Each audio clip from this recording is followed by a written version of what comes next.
Hello, once again. This is my small cassava farm.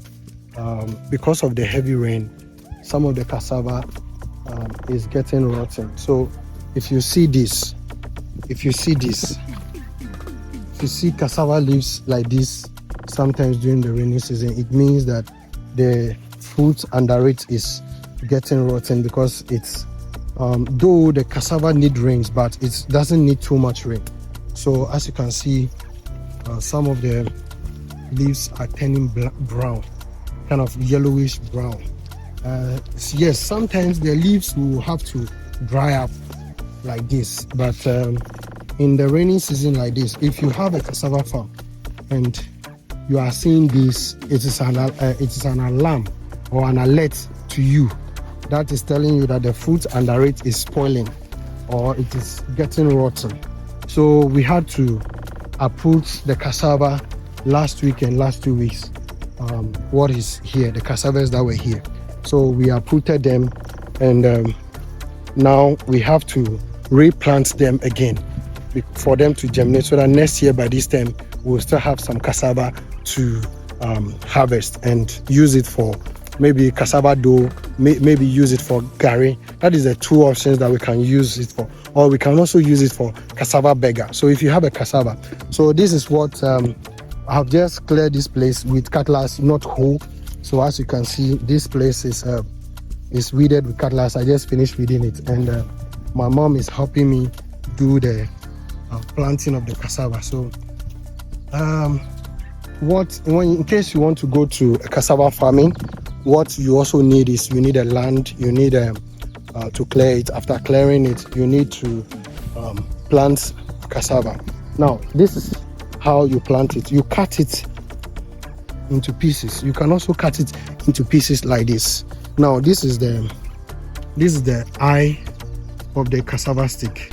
So how do you plant it? You plant it and the eye will be facing. So as you can see, let me bring the camera closer.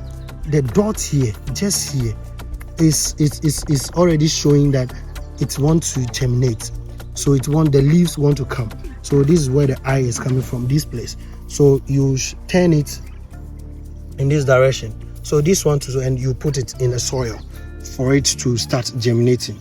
So as you can see here, it's also showing germination. So you have to just dig and put it into the soil. So she's trying to clear the weeds before she put it into the soil. Now when it is in the soil, so as you can see, she's digging the hole, not too deep, not too shallow, and she'll soften it for the germination, for the cassava stick to feel more comfortable in the soil. So as you can see, the germinations will come from here, and it can come from any of where the eyes are. So as you can see, this will be the first one that might possibly start germinating. So as you can see, how to plant cassava or how to start a cassava farm. Now one good advantage I want to give you is that you don't need any large space for a cassava farm. You don't need any large space. All you need is a small space. So this place like this can take a lot of cassava. It's taking a lot of cassava, as you can see. It's taking a lot of cassava. So this small space that I'm doing this video, we can plant close to 20 to 50 cassavas. As you can see, 20 to 50 cassavas over here. And when you uproot, we had about two full sacks, and we are planting them again because we know what we got from the cassava. We use some for the cassava dough that we'll be using to prepare banku, and we use some too for gari.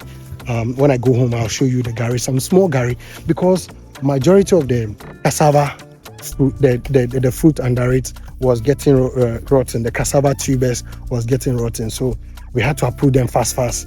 It's not even up to 1 year. I would say 6 months to 8 months, and we are able to harvest it. So the small backyard space in your house, whether you're in Accra, whether you're in abroad, wherever you are, and you have access to cassava stick, you can plant them.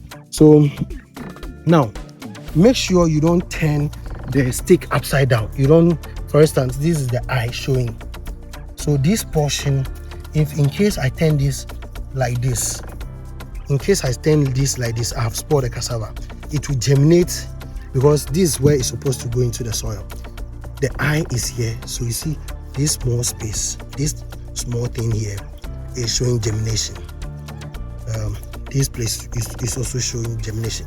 So you might be wondering, how do I turn the cassava before I plant it? So you have to check where the eye is coming from, or where the germination is coming from the eye. So you push it inside and you cover it nicely. So somebody might ask, do you need synthetic fertilizer for cassava farming? Well, it depends on you. Mostly what I know, if it's for just peasant farming and for just home consumption, you don't need fertilizer, but you can use the you can use the organic fertilizer that I show you. That's the poultry drop-in or the cow drop-in or the pig drop-in. You can decay it. It should decay. You should pack it down somewhere for the rain to beat it, or you can water it for it to decompose before you use it. So after planting it like this, you can also put some of the poultry drop-in. Let me go and fetch some of the poultry drop-in and come.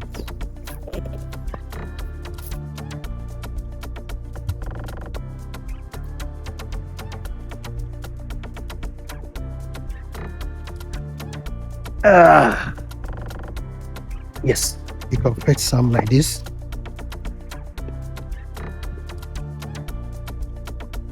You can do this. This is a drop-in. You can also start planting the cassava straight with the poultry drop-in, which is the organic fertilizer. So she'll do a little hole, and we'll push it inside.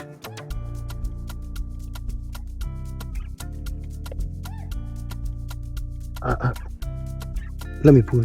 So you pour some of this thing inside and mix it with it and cover it nicely. So now the poultry drop-in is mixed with it.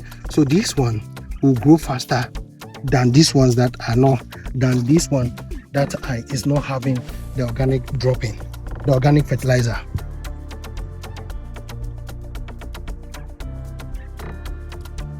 So you can pour it inside. Yes, you might be wondering why this small cassava stick. This small cassava stick can produce fruits, provided now I've added organic fertilizer. It will aid it. It will give it the necessary nutrients that it needs to germinate, needs to grow. So basically, you can also apply this, and you don't bother applying NPK or other. Hey, my mom nearly cut my hand. Okay, now she has put it inside. She'll cover it with the sun. You can also do it like this, or after it finishes germinating, you can also pour the organic fertilizer, the poultry drop-in, the decayed poultry drop-in around the cassava for it to also get nutrients. So the little water that will fall around the cassava, it will pull the nutrients into the soil, or the roots of the cassava will absorb the necessary nutrient that the poultry drop-in is providing around it. So these ones, they are not all that matured, but if you see, you can see that the leaves are turning yellow too fast. It means that there's too much water. Even if, as you can see, the pepper is also showing the same thing. It is telling you that the water is too much. Now, what you cannot control during the major raining season is that you cannot control the amount or the volume of water you want it to get through to the crops. You can't control it because it can rain more than 3 days. It can rain more than 5 hours, and you can't control the level of water that you want it to get to the roots. So if you are farming in the major season, it's 50-50. It's more or less like gambling. But when you farm during the minor season, which that one too, you have no control over it, the major season can tend to be like a minor season. The minor season can also tend to be a major season. Maybe what I mean is that maybe during the major season it will not rain that much, but it might rain small. And whilst you are thinking that it will rain later in the minor season, it might also rain heavy in the minor season. So basically, you don't have control over when you are depending on the rain. Now you can irrigate cassava. You can irrigate any crop, any vegetable that you want to irrigate, provided you don't want to depend on the major season. I know friends that farm during the minor season or the lean season where there's no much rain. They control the amount of water that's supposed to go into the soil or gets to the plant, and they control it. So if you have the means, the capital to buy all the irrigation equipment, there's no problem. You can do that. You can go ahead and do that for yourself. So basically, that's what I want to show you in a cassava farm. So this is a cassava farm. So as you can see, the cassava is being planted. Let me get closer to see them. So these are the cassava planted. It's not in lines. You can also plant cassava in lines. You can plant them in lines, but this one is scattered. But somehow you may think it's in line, but it's not in line. So these are the cassava. I'll give you an update on how it is growing. So in next 2 weeks or next 3 weeks, if it shows any sign of growth, I'll show you. Now, we don't have that. Shit, I've spoiled one. We don't have that time to weed with hoe, clear the land properly before we planted it. So we are just planting, and later we'll come and use the hoe to plant it. So that is it. If you have any question, yes, there are types of varieties of cassava that you can plant. We have some that can be consumable. We have some that can also be used for starch and all those things. So depending on the purpose, is for home consumption, because we are using it to do cassava dough, to use it to prepare our banku or akpele. Yes, so that's the reason why we are planting it, not for commercial purpose. But you can plant cassava for commercial purpose. Maybe you can plant 100 acres of cassava, and you need to have a purpose for why you are planting it. Is it for home consumption? Is it for starch? Is it for gari?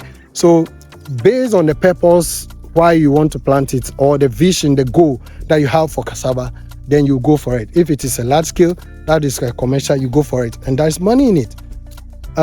One full track or one full aboboya pragia, the auto ratio is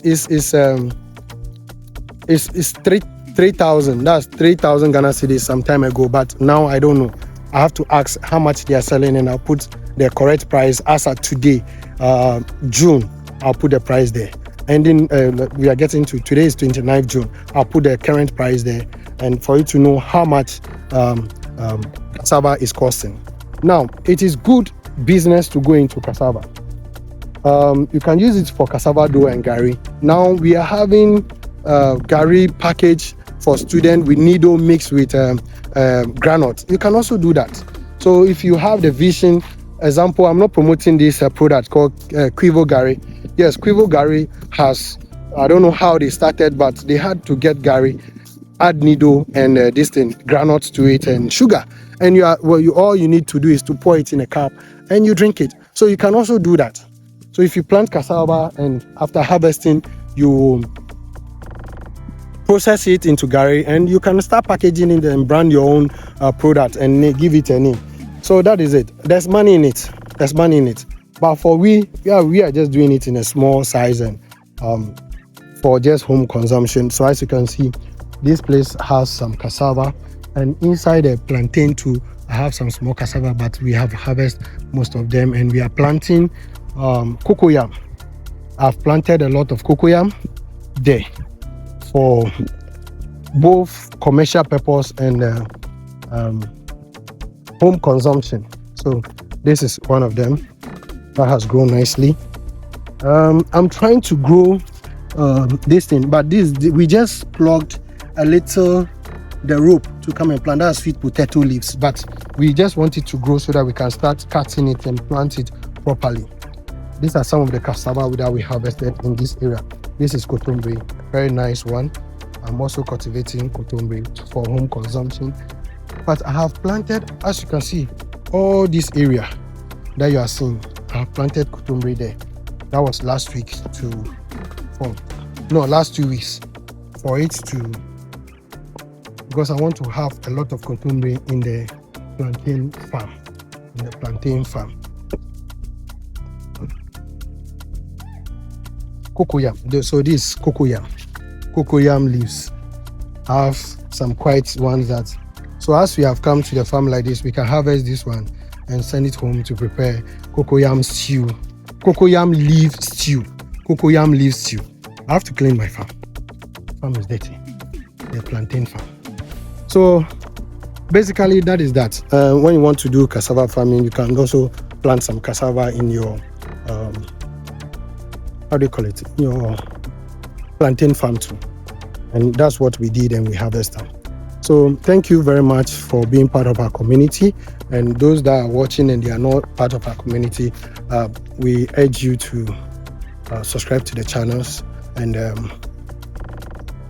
like and leave a nice comment. Or if there's any suggestion that you can give me, or if you have any farm and you want me to come and cover it, just leave it in the comment section, and or go into my bio, that is biography, on the YouTube description page, and the same page on my page, and you see my contact there, and contact me to come and cover your farm for you. Or if you want me to market your farm for you, I'm also all doors are open, so you can contact me.